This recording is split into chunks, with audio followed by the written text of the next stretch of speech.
get better audio. I've tested it a little bit before, but this will be the first video that you guys actually get to see of the new camera footage. My girlfriend Sarah got me the camera, and I really appreciate it. Oops, speed zone. Downshift there. But we'll see. It should improve the channel quite a bit. I know a lot of my old videos have that clinking of the case, the old GoPro in its case, and this shouldn't have any of that. It's a GoPro Hero Session 5 or 5 Session. I've been asked to state some things about the Highlifter RZR that I liked, didn't like, basic ownership for first 1,000 miles type thing. Would I recommend it? To answer the first question, yes, I would recommend a Highlifter 17 Highlifter 1000 RZR. Now the downsides to that, what you don't know, you may know, they post it up, but they post it up as a good thing. It's not really a good thing. It's to save cost. That's why you get so many good features at a, you know, not at 15 or 25,000. You pay 23. There's, you know, some corners cut, unfortunately.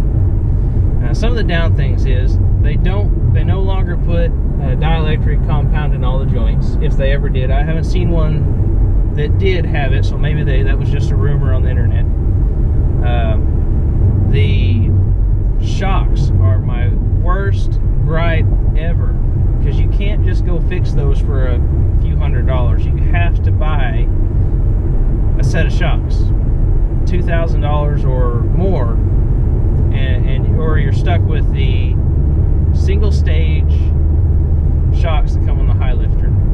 The problem with those Highlifter shocks is being a single stage, they're just like a regular everyday car shock. They still have the travel, they still have all that to it, and they're still valved fairly well, and they are adjustable, so it's a little better. But basically, from the top of the stroke all the way to the bottom is the same resistance the whole way. There's no bottom out, there's no nothing like that. There's no change in resistance like the regular 1000 shock. I believe has 3 stages, up and down, so really a total of 6, but 3 stages. As it goes down, the more it goes down, the harder it gets, until it has a bottom out needle that stops it from bottoming out. As it goes up, it has a little bit there, so it's not, you can jump it, you can turn them up, jump it a little bit without much effect. The Highlifter shocks, you start jumping it, what I found, even at basically full compression, is that the front shocks bottom out horribly. The back ones are so stiff that it pogos you up. It mule kicks the back end of the RZR up and around.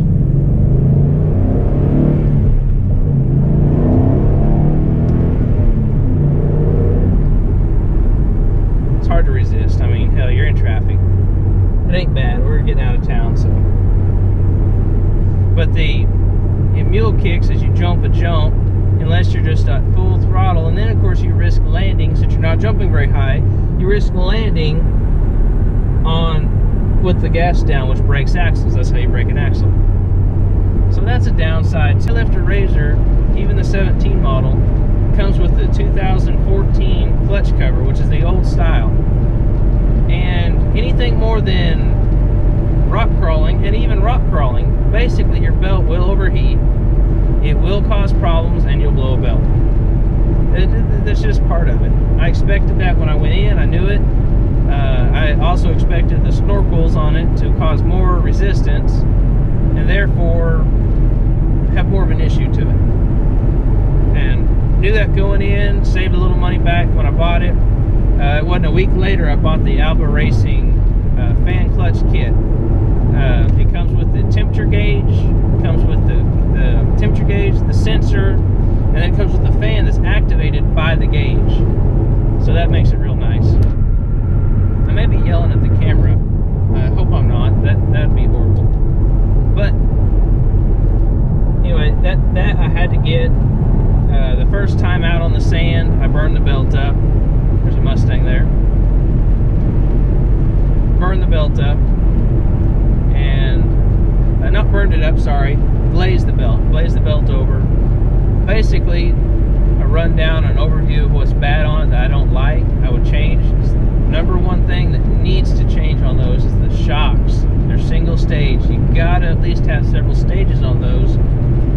jump it. I mean, yeah, maybe you're not supposed to jump a mud machine, but the RZR has, their advertisements show them jumping it, so obviously you're going to want to jump it.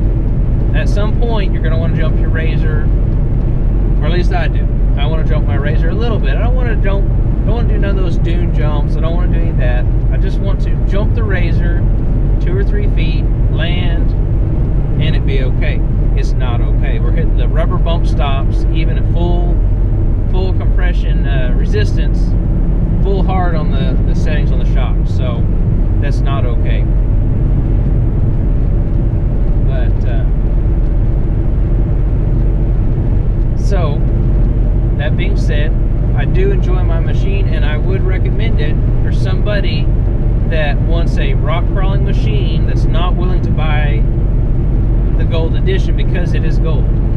I understand. I would have liked the gold edition better, but I want the 50% lower gearing that comes with it. I like the snorkels. That's just an added bonus. I like the powder coated blue frame.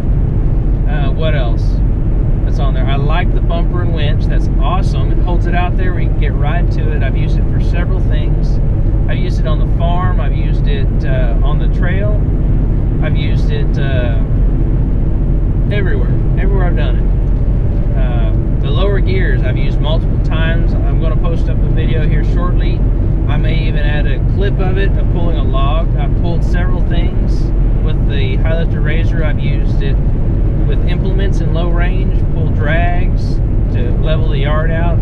And yes, it's not leveled because I drove the RZR over it, spinning the tires, but you know, you just got to do that. It's just part of owning a RZR. You got to tear up the yard a little bit, but the RZR also helps fix the yard. We take the drag it out, put some grass seed in the holes, it comes right back the next spring, beautiful lush grass. So no big deal there.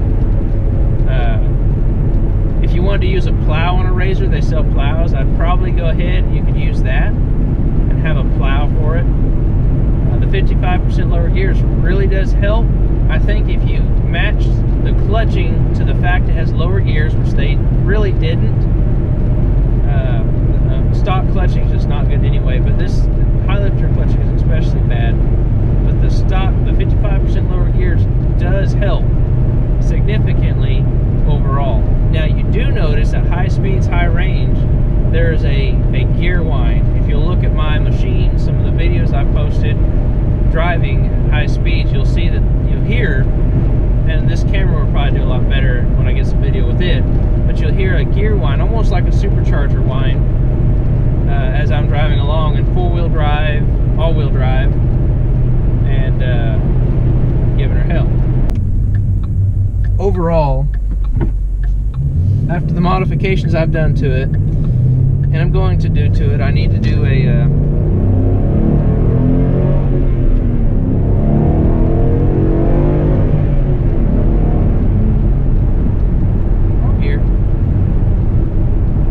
still need to get a short throw shifter for this. It's still in the stock shifter, but they said it voids my warranty at Ford, even if it's a Ford racing one. Oh well, we won't worry about it. Got to pay off the car first before I spend money on it, right? Anyway, back to the RZR.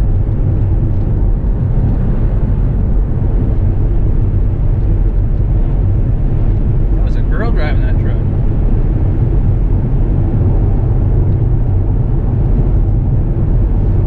Back to the RZR. Sorry, I got distracted. The Highlifter RZR,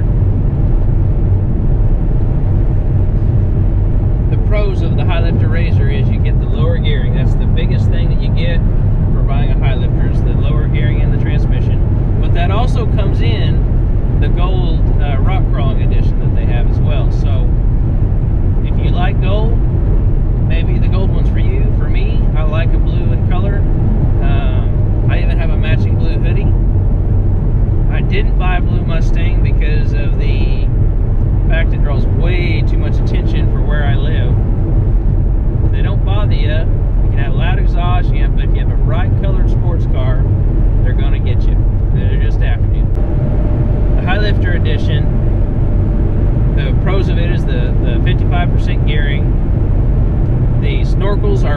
look good. You don't necessarily need it. You get a winch, a powerful winch with it, the bumper. You get the rearview mirror, which basically you get to look at your snorkels. That's about all that does for you. And they had something else. Oh, you get the Outlaw 2 tires. And another key fact that I forget to mention is you get squared rims. So instead of having to buy another rim or another 2 rims or buying a whole other set of rims, you can have square rims right from the factory that, you know, happen to be a pretty blue that match the machine. So that's always nice. All I had to do was buy $400 worth of tires, put them on. I had square tires. Square tires help you a lot, or help me. Maybe it's not for everybody, I don't know. But help me a lot when driving on rocks, any kind of driving, because I know what to expect and I can rotate them. I drive a lot on the road, as you've seen. I drive in town a lot. I drive to the farm a lot. All that's about 8 miles away, so it's not very far, but it's still 8 miles of highway there and back. That's 16 miles that most RZRs would never get. And if you drive around in town, if you get yourself a Sonic Slurpee, if you get you something like that, then you have 20, 30 miles in town in one day on your tires. And concrete wears those tires really quick. There's no room for sliding when you turn. The back axle is locked all the time, and it grinds them. So rotating them really saves on my tire bill, which is something I had to have. There's another Mustang there. Anyway, the squared rims are a big deal to me. That helped with the purchase there. Overall, I've really enjoyed my Highlifter RZR over the 2015 RZR that I had, which was just a standard Voodoo Blue RZR. I really loved that RZR. I wish I had the shocks on that RZR on my new 2017 Highlifter RZR. I wish I had that, the shocks on it. But other than that, the clutching would be nice too, just so I don't have to buy new clutching.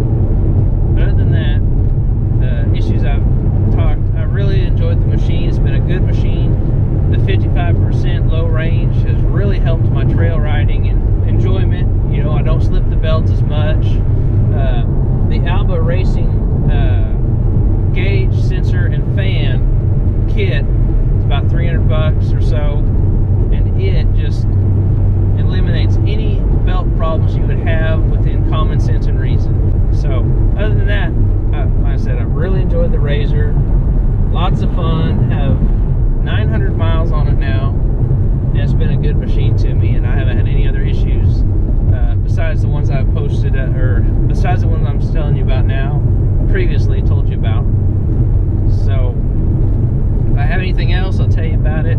But other than that, good machine. I recommend it. If you're gonna rock crawl, if that's why you want it, buy a gold edition unless you just can't stand the gold. I mean, the Outlaw 2s, you buy the machine, you want a rock crawl trail ride, you got to spend about $1,000 just to make the machine trailable. If you're gonna go mudding, obviously no choice, Highlifter RZR. But if you're gonna trail ride it most of the time, you're gonna have to spend about $1,000 to get everything just reliable. And if you want good shocks for high-speed trail riding, well, that's gonna be, the shocks I want are about $4 grand, but $2 grand or higher, you're gonna have to buy a set of shocks. Or have yours revalved, but you still only have a single valving shock. You're not getting, you might get a stiffer valving, but you still only got a single stage shock. There's no extra pieces in there. Maybe they can add them, maybe they can't, I don't know. Don't know enough about shocks, but from what I've seen, it's about $2,000 for a shock upgrade. By the time everything's done, you drove to pick them up to get like maybe some stock RZR turbo shocks or something. So, well, we're in town now. I'm going to let you guys go, and hopefully this video comes out well, and I'll see you next time, YouTube. GoPro, stop.